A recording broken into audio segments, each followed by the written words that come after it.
let's go federally. Let's look at the fact that if you're a politician, you've just got a healthy pay rise today, 2.4% for every MP, department secretaries, public servants.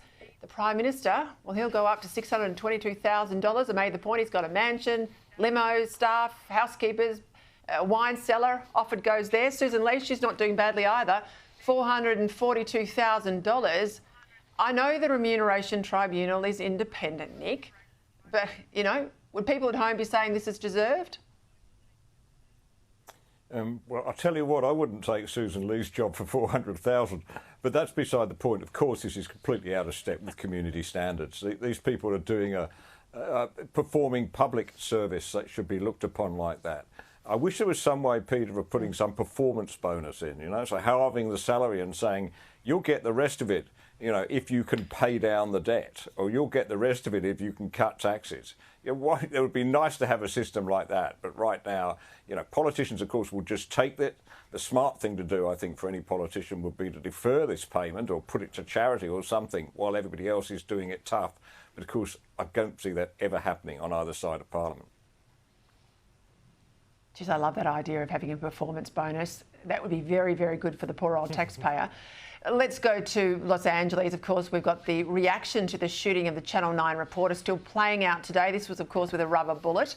We learned today that diplomats in Washington have now lodged an official complaint with US officials. Now, fair enough, she's an Australian citizen, but I can't get over the hypocrisy for the Prime Minister with these comments at the press club yesterday. That footage was horrific. It is not unreasonable to think that she would not have been targeted with a rubber bullet. Fair enough, James, as I say, fair enough. But where were all these federal politicians when Victoria was under siege and Daniel Andrews putting police on the street and the police in Victoria using rubber bullets firing at citizens?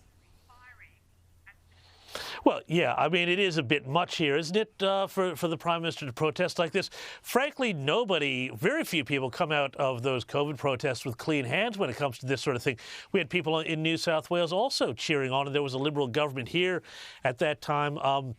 You know, the police actions against COVID anti-lockdown protesters here in New South Wales as well.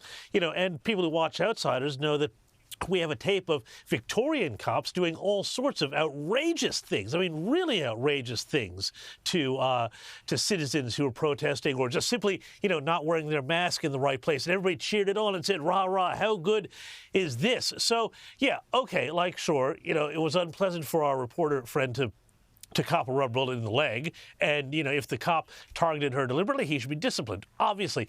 This is not, though, Peta, an international incident. And again, everybody, as you suggest, really should look at what they were saying about cops and rubber bullets and protests like 3 years ago. Let's go, if I can, Nick, to the PM's announcement yesterday that he'll have yet another Labor roundtable, another talk fest to come up with an idea because he hasn't got a plan of his own. It's got a pretty lukewarm response from business leaders today. Have a listen. At least the Prime Minister has recognised and the government have recognised they have to do that. That's positive. So we have to recognise there's a problem. The disappointing thing was we had the union movement come out last night and basically say, well, there's nothing to see here. We do want to see a longer term, more ambitious agenda, but I think, you know, let's take the first step. They're really pushing hard already, Nick, on IR. And of course, we know if the unions donate to Labor election campaigns, when Labor's return to government, they expect that donation to be paid back in kind. Yeah, because I don't think you actually need a round table to decide why productivity is falling and what we do to fix it. Because these things are simple, right? It's you remove regulation so that employers can be more innovative and more agile.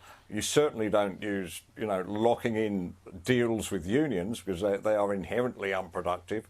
And to be honest, you wouldn't be raising the minimum wage way above inflation either, because in the end, wages have to match productivity. If they don't, you get inflation and you get everything gets out of kilt. You end up with fewer jobs. So I think we'd like to see them walk the walk on this. It's all very well using this magic word, productivity. I'm not entirely sure the Prime Minister actually understands what it means, by the way. I think he thinks productivity is getting on a plane. right? Getting on a plane and being seen to be doing something without any actual outcome. And of course, we'll look very carefully when he meets, as he hopes to do, not confirmed in the sidelines of the G7, when he meets US President Donald Trump, to see if he can get some outcomes for his productivity. Interestingly, there was an interview today. Jack Schron, he's the president of Juergens, a US-based manufacturing company in the US. He says that they are on the verge of a quantum leap in manufacturing. Have a listen. Some of the low-cost competitors who've been putting product in the United States, now we are priced competitively with them because their price has to be picked up by the tariffs coming into the United States. As a result, we've seen an increase in our business both here in Cleveland and Chicago. Chicago alone, we've put on over 25 new employees. Now, all of us impacted by these tariffs, sure, we're cranky outside of the United States, but there's an example of a US-based business, James, who's saying that the tariffs are enabling us as a nation to re-industrialise, that they're levelling the playing field. It's bringing back jobs and manufacturing to the US economy. And this was precisely what the president was elected to do, as much as we mightn't like it. Well, exactly, Peter. And I mean, everybody complains about Donald Trump doing tariffs, deporting illegal aliens and all this sort of stuff. You know, he went out and said exactly what he was going to do at rally after rally after rally, you know, unlike, say, Anthony Albanese, who said, no, we're going to have a reform agenda. Oh, no, now we'll have a reform agenda. Who knows? You know, it's all entirely transparent. I think that's why the political class hates Donald Trump so much, is that he is, in fact, transparent. He tells you what he's going to do, and then he goes out and he tries to do it the best he can in the face of huge opposition. Now, in reference to the tariffs there, obviously the whole thing, and Trump has never been shy about this. He has been talking about this issue for decades. He was talking about this issue in the 80s and 90s when Japan was the issue, and then about China when China was the issue. This is Trump's belief that America cannot be a superpower if it cannot make things. He's right. I mean, this is not a hard thing for people to grasp. And, you know, that's just one anecdotal story you played there, Peter. But I think we're going to start to see this, you know, across the economy. And we've already started to see that most of the doomsaying predictions about inflation and so on in the United States, well, they simply haven't come to pass. I got to say, Nick Cater, it's got echoes of 1975 and the dismissal and all the backwards and forwards going on at Government House with the governor and the then Prime Minister and the Leader of the Opposition. You've got issues in Tasmania. The Premier there, you know, vote of no confidence in the House, goes to the governor, says, I want you to spill the Parliament and take us to an election. Well, the governor said, no, I want to think about this. I want to consider all the options. So he's gone away. The state's in limbo in power terms. He's come out swinging at the opposition, but I tell you what, the real target here is the AFL. They are demanding a stadium is built with a roof.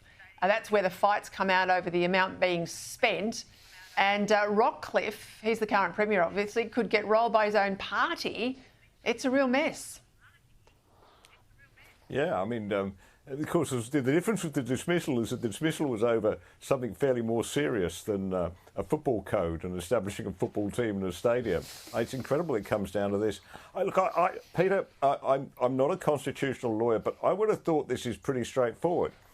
Does Rockcliffe command the House or not? I mean, is he able to pass legislation or not? That's a simple test. It's a small parliament. I've sat in the gallery and watched them at play. So it seems to be a fairly straightforward decision. And if the Premier comes to the governor and says he no longer has the confidence of the House because he's had a no confidence motion, pretty straightforward decision for the governor, I would have thought, but perhaps it's something I don't know. Well, I think you've upset a lot of AFL people saying it's a trifling matter of a football stadium in a state that's desperate for a team, but we'll see what the Tasmanians have got to tell me on the email tonight. Thank you, gents.